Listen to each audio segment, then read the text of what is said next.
Communications satellite, the writer of 2010, and now in retreat in Sri Lanka, the visionary who ponders the riddles of this and other worlds.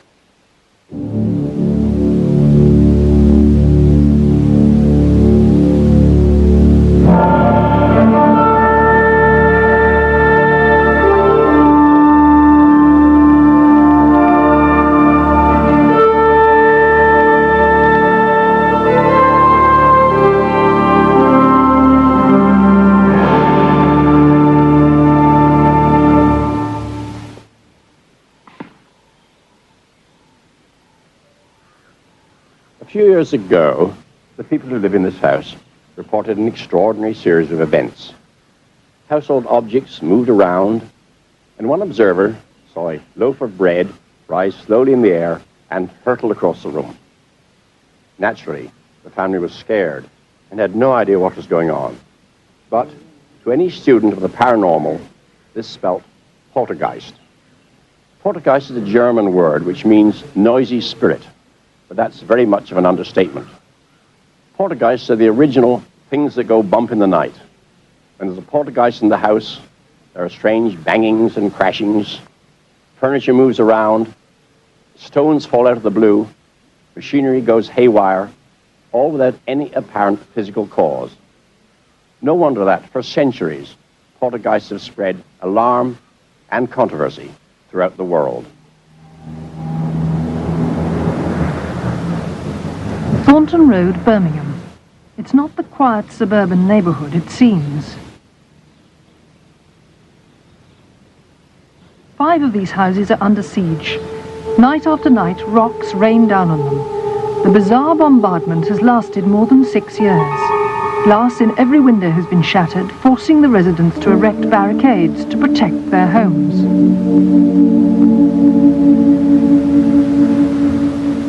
The stones seem to come from nowhere, yet the damage they do is real enough, not just to the buildings, but to the householders' nerves and bank accounts. We've had all the panes but 2 go on the garage, which are the big panes. I think they're about 14 foot, with reinforced glass, which cost nearly £700 to be replaced. And we have since they've been replaced and the wire netting's been put up. We've had another 4 panes go now. Most of the windows on the veranda have been broken. Over £500 worth has been put in there. Various other windows have been cracked. And we have now wired all those windows and have been wired for nearly 12 months. Birmingham's police confess they're stumped. In charge, Chief Inspector Len Turley. When I first came here some 12 months ago, I thought at that stage that I would put 2 policemen on it and it would be finished in a couple of days. That has proven to be totally wrong. The case has all the hallmarks of a poltergeist outbreak. Its eeriest feature is the way the rocks seem to come out of the blue. In vain, the police have combed the gardens for vandals. No human being seems to be throwing the stones. Yet the stakeout goes on in Thornton Road, night after night. At this stage, we've probably wasted somewhere in the region of 3,500 man-hours in observations and inquiries in the Thornton Road area. The backs of these 4 houses in Thornton Road are virtually a battleground. And clues are hard to come by. This is a selection of the stones. This one is about average size. As you can see, it is quite a hefty stone. It's a pebble. It looks as if it's come from a seashore, but it hasn't. The gardens of these houses in this area are all have these pebbles in them. The interesting thing about this and all the others that we've had is everyone appears to have been washed or scrubbed. None of them contain any dirt at all. We have had police officers lying, standing, hiding themselves from 6 p.m. in the evening until 2 and 3 o'clock in the morning in all kinds of weather. They have been on top of roofs of adjoining properties, and in all these occasions the only thing we can say is at certain times police officers have heard what they say appear to be stones striking the roof or the back of houses. In none of the occasions when we've been doing observations have we seen anybody. It's as though somebody's watching you, actually going up into a room and drawing the curtains, and you get stones come over as soon as you seem to appear at the window. It's uncanny, really, because it's just as though somebody's focused on you all the time. I don't really know what's going on down here. This has been going on for a period of 18 months. And we haven't got a clue who's doing it at all. Already this year, we have arrested 1,997 criminals. We have solved, in the time we have doing this inquiry at Thornton Road, we have recorded and solved 5 murders, 2 of which have been extremely complicated, and the inquiry was very protracted. And we've used the same expertise on our stone throwings as we have on these other incidents, and we're still no farther forward with the stone throwings. KVOA-TV of Tucson, Arizona, reported a similar pelting poltergeist in 1983.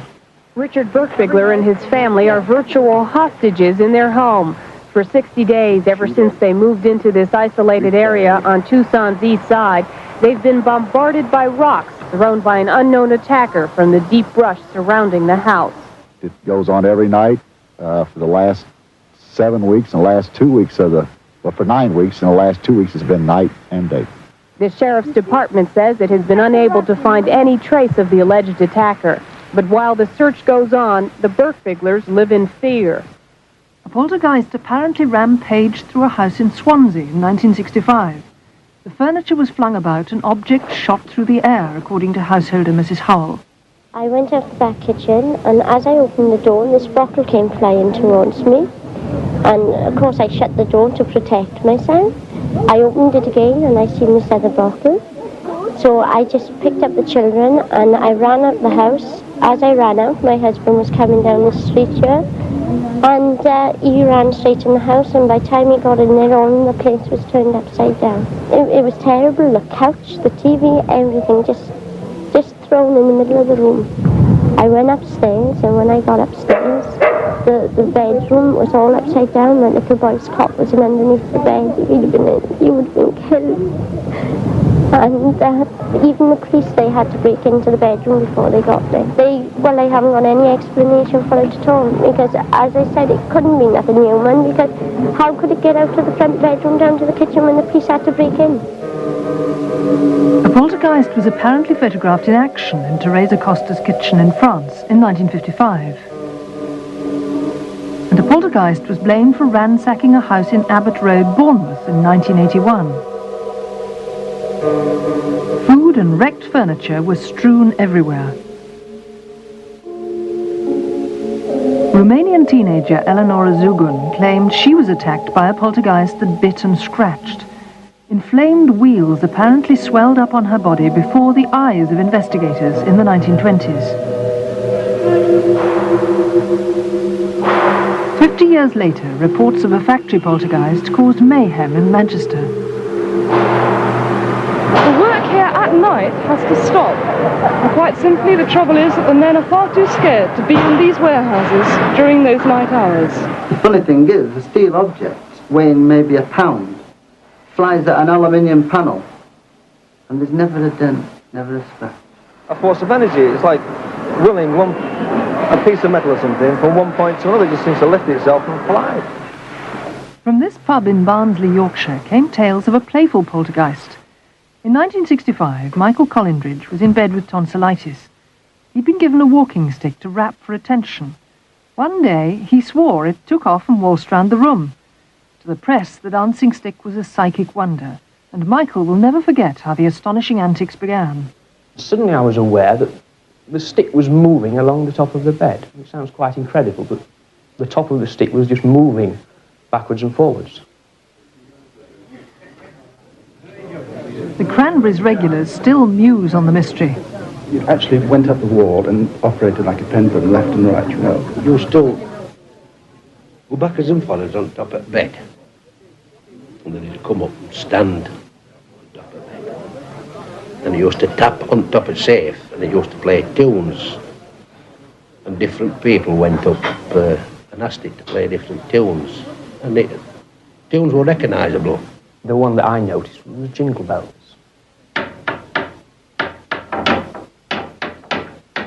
You used to tap 2 for no and 1 for yes, or something like that.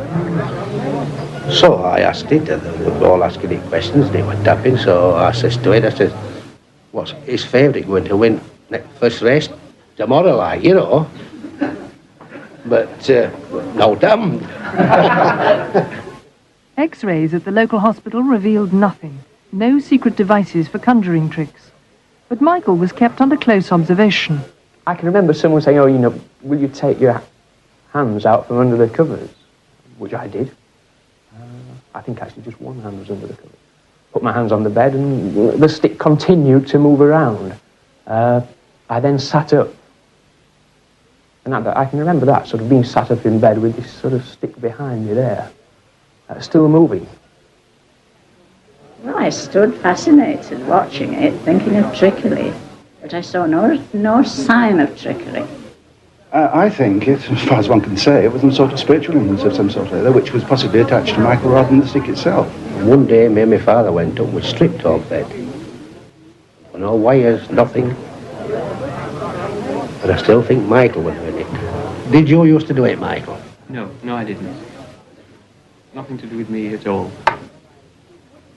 Well, that was a good one. That was a good one. The attitude of any serious researcher towards poltergeist should be one of open-minded skepticism. Fraud is always a possibility, and sometimes the culprit gets caught red-handed. In this woman's house near Zurich, something was smashing the china. She called in researchers who left their video camera running, unknown to her 10-year-old daughter.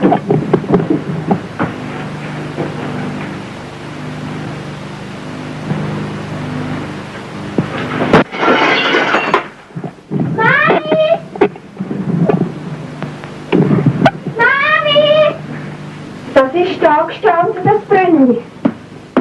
Sag so, Brigitte. To the mother, it looked like the work of a poltergeist. And the case might never have been solved if the real culprit hadn't been captured on tape.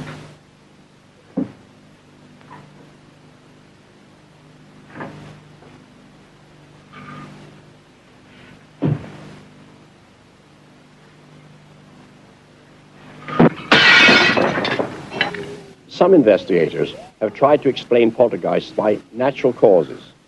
And there's one extraordinary case where the explanation was, quite literally, down to earth. Wisbeach, Cambridgeshire. In 1979, residents of the Mount Pleasant estate were alarmed by inexplicable bangings and rumblings, the terrifying trademarks of the poltergeist. There was that layer, they was making the glass vibrate in the house itself. After 2 or 3 days, it was getting quite bad. So much so, in fact, that you could feel the paving stones underneath your feet actually vibrating and scraping together. The manhole covers, you could hear them rattling, and in the house, you could actually see the ornaments on the mantelpiece moving. I have black brass plates and there's ornaments. We were sat there watching the telly, and they started to shake at first, and then they just, one by one, started to fall off shelves and off of the wall, you know, and you thought, Craigie, whatever's going on here, you know, it just weren't natural. We didn't really know what it was. I mean, it could have been earthly spirits, if you like, something rearing up underground. We just didn't know what it was, you see. And if you don't know what something is, then it is unnerving, isn't it? I mean, these sort of things don't happen every day, you know, things just flying off walls and movements from underfoot, you know, it was eerie. It really was.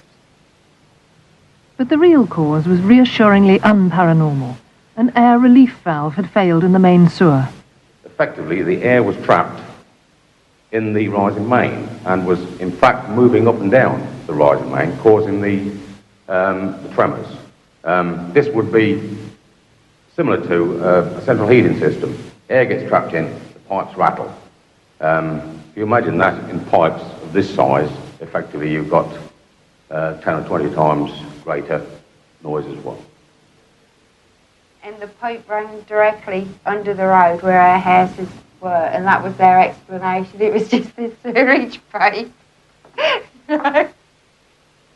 Elsewhere in Cambridgeshire, they've found poltergeists aren't always so easy to explain.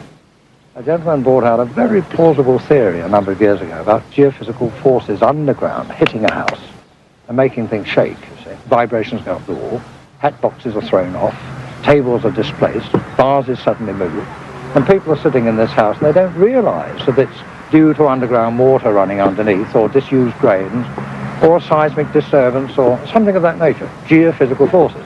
Tony Cornell is testing whether such forces can create effects that could be mistaken for poltergeists. Right, we'll just mount this up here. Down a bit, down a bit. Engineer Scott Steedman fixes a powerful vibrator to the wall to shake the house just like an earth tremor. Down a bit, down a bit. This whole house probably weighs about 100 tons. Yes. So that a normal earthquake, well, a good-sized earthquake that really would probably do some serious damage to this house, would put perhaps 20 or 40 tons horizontally on this house. On the mantelpiece, household objects are carefully positioned, the sort of things that fly about during poltergeist outbreaks. We can really shake the house properly. So if anything is going to happen, it's going to happen like this. Right, so shall I go upstairs and have a look? I think it's a good idea. Righto. Right, now if we come up the stairs here, you see the traditional wardrobe with a hat box has not been thrown off. The idea was that you've got a vibration up the wall and it threw the box off. Nothing's moved there. This hasn't moved, the cup hasn't moved. The plate, sorry, the tin tray balanced on one nail, which is very precarious. That hasn't moved at all. Nothing has come off. Take it up higher. We're running over 100 hertz. Well, there's a low vibration. About 120 hertz. I can feel it through my feet. Well over 10 tons going in and out of this wall 100 times a second. The typical poltergeist effect at the expense of a cup is it doesn't just drop like that. It flies and smashes, you see. But nothing. We're getting nothing like that at all. Tony, what can you feel up there? I can feel it through my feet, but there's nothing moving. Well, it is a local effect. I mean, it's very local in that wall. Yeah. Right, let's wind it up a bit faster. Yes, that's much. Only when the machine's really racing, virtually shaking the house to destruction, do things start to fly.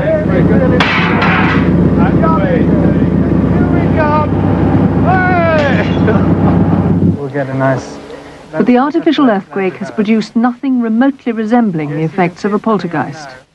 I think the geophysical theory, as pronounced several years ago, is dead as an explanation for poltergeist. That's my view. I've always been fascinated by poltergeist stories. Almost against my will, I've been compelled to take them seriously because they show certain recurrent features. Often, not always, there's a disturbed adolescent somewhere in the background. Now, as all parents know, adolescents can raise plenty of hell without paranormal aid. Nevertheless, this persistent feature over many centuries and in many cultures suggests that something strange may be going on. In the winter of 1967 in Rosenheim, southern Germany, chaos descended on a lawyer's office. Every piece of equipment suddenly went crazy. Herr Adam, the lawyer, and engineer Herr Brunner were caught up in the strange events. And they fell down. And there were glass splinters everywhere. And once I had a fluorescent light installed. Up there? And it rotated too. Even when it was on the floor, it rotated. It exploded once. Through there? Yes, then do you remember that painting, oil painting? Yes. Yes, she was sitting there, making photocopies. I was standing here in the corner, and in front of my very eyes, the picture rotated. Here there was a metal cash box. The drawer was like this, and the metal cash box flew out at a right angle to the wall. It clattered out. Hurled across the room. Oh, yes. And the money was scattered all over both rooms. That's terrible. Hundreds of telephone calls were made to the speaking clock, 0119. dialed at impossible speed, on one occasion 9 calls in 2 minutes, according to the bill. Here, for example, you can see a column headed 0119, one after the other 20, 30 times, a whole page. The telephone company laboriously rewired the whole system, but the calls to the speaking clock went on. Professor Hans Bender, Germany's foremost parapsychologist, was summoned to Rosenheim. Soon he announced the cause of the trouble, the office junior, a teenage girl named Anne-Marie. She's now a settled housewife, but Bender believes she was the focus for a genuine poltergeist. Well, very soon we realized it is a case of poltergeist, depending of Anne-Marie. When the girl was walking through the corridors, the lamps began to swing. We very carefully observed the swinging of the lamp. We did not notice the beginning, but the, amplitude was increasing without the presence of anyone. So there was a supply of force, and nothing happened when she was not present. It was a very clear case of poltergeist phenomena. I must say I felt very humble. I was completely shocked. I must believe it. You could put it that way. I must believe it. But I did not want it to happen, That is true, but otherwise, I suppose I was the cause. The most extraordinary phenomena, I think, are the telephone phenomena. I never observe it in other cases, and the interesting aspect of these telephone phenomena is that Anne-Marie, without having the slightest knowledge of the technical system of a telephone, seems to have acted on swings, and so produced unconsciously these calls for time, 0119, and this for weeks, and sometimes 4 times, 5 times in a minute. And the motivation may have been, when can I go home? Not at all. I'm no different from anybody else. Is it possible that adolescents can possess powers which they lose in later life? I think it's very unlikely, but I don't think it's completely impossible.